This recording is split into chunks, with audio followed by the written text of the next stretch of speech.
Hello everyone, I am Hemant Kumar Jain और आज के इस वीडियो में हम एक्सप्लेन करने जा रहे हैं types of equilibrium. Determination of income and output unit का ये लास्ट टॉपिक है।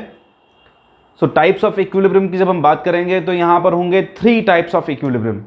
नंबर 1 जिसे बोलेंगे full employment equilibrium, number 2 under employment equilibrium और तीसरा होगा हमारा over employment equilibrium.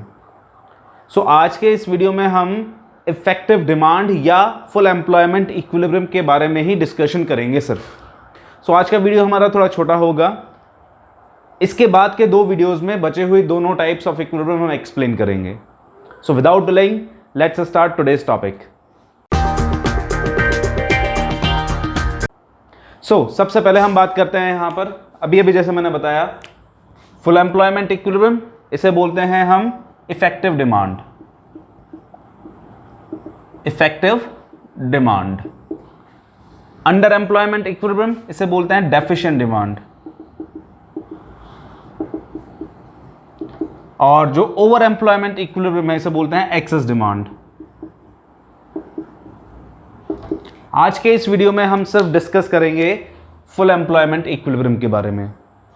Before I explain full employment equilibrium, मैं थोड़ा सा यहाँ पर एएस कर्व के बारे में डिस्कशन करना चाहूँगा।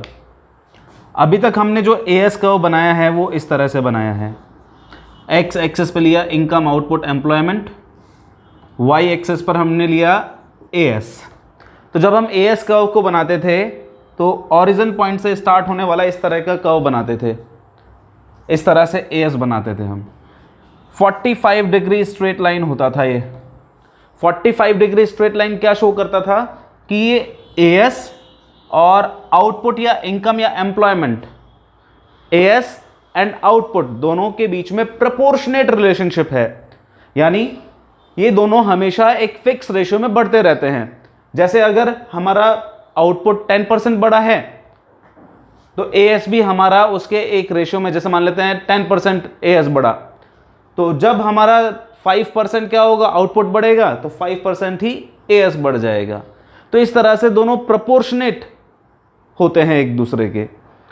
लेकिन यहां पर अब मैं एक चीज और एक्सप्लेन करना चाहूंगा कि ये प्रोपोर्शनेट रिलेशनशिप दोनों में तब तक होती है जब तक कि फुल एम्प्लॉयमेंट नहीं मिल जाता।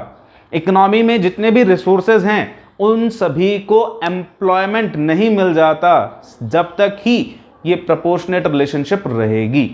सपोज करें इकोनॉमी में जैसे हमारे पास यहां पर टोटल रिसोर्सेज हैं OF। कितने रिसोर्सेज हैं हमारे पास? OF अमाउंट में रिसोर्सेज हैं। तो ये एएस की जो शेप है हमारी 45 डिग्री स्ट्रेट लाइन, ये कब तक रहेगी? जब तक कि फुल एम्प्लॉयमेंट नहीं मिल जाता। अब ये एएस का हमारा यहां तक, इस पॉइंट तक हमारा क्या रहेगा? ये 45 डिग्री स्ट्रेट लाइन रहेगा। लेकिन आफ्टर दिस पॉइंट हमारा एएस का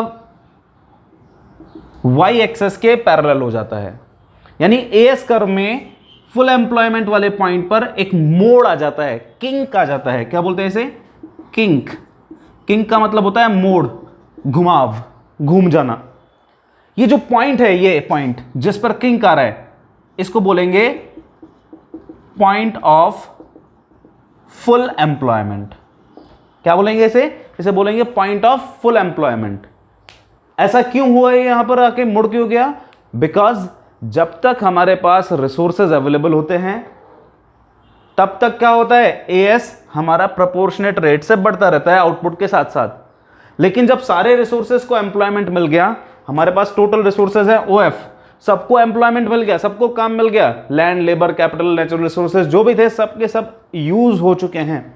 अब कोई भी रिसोर्स हमारे पास खाली नहीं बचा, तो अब इस कंडीशन में आउटपुट बढ़ाना पॉसिबल नहीं होगा। ये आउटपुट में कोई चेंज नहीं आएगा, एम्प्लॉयमेंट में कोई चेंज नहीं आएगा। इसी वजह से अब as in term of quantity, हम यहां पर एएस की वैल्यू लेते हैं हमेशा, और वैल्यू का मतलब क्या होता है? Quantity multiplied by price. तो यहां पर क्वांटिटी बढ़ाना पॉसिबल नहीं है। अब यहां पर सिर्फ प्राइस बढ़ने की वजह से ही एएस बढ़ेगा, और इसीलिए after full employment point as क्या हो जाता है? वाई एक्सेस के पैरेलल हो जाता है।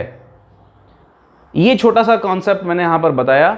अब इसके बाद हम एक्सप्लेन कर रहे हैं इफेक्टिव डिमांड या फुल एम्प्लॉयमेंट इक्विलिब्रियम क्या होता है। अब यदि हमारा एएस कर्व जो मैंने अभी बताया एक किंग के साथ है, मोड के साथ है, फुल एम्प्लॉयमेंट वाले पॉइंट पर ये क्या हो रहा है, वाई एक्सेस के पैरेलल हो रहा है। अब अगर हमारा एडी कर्व बिल्कुल इसी पॉइंट से, फुल एम्प्लॉयमेंट वाले पॉइंट से इंटरसेक्ट करता हुआ निकल जाए,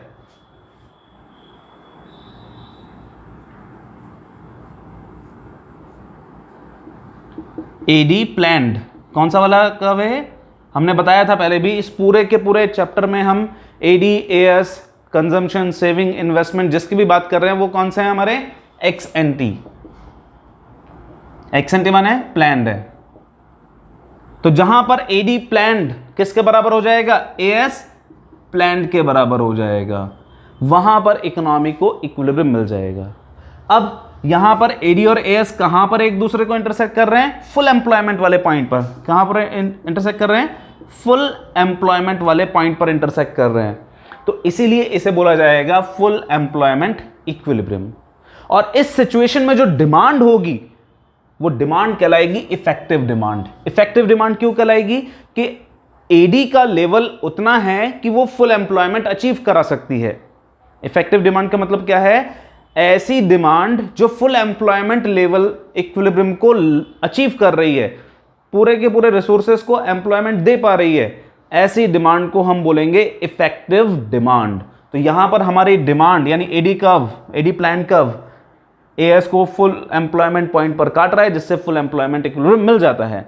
इसीलिए ये हो गया हमारा इफेक्टिव डिमांड। आज का टॉपिक सिर्फ इतना ही। नेक्स्ट वीडियो में हम एक्सप्लेन करेंगे अंडर एम्प्लॉयमेंट इक्विलिब्रियम या इसी को बोलेंगे डेफिशिएंट डिमांड।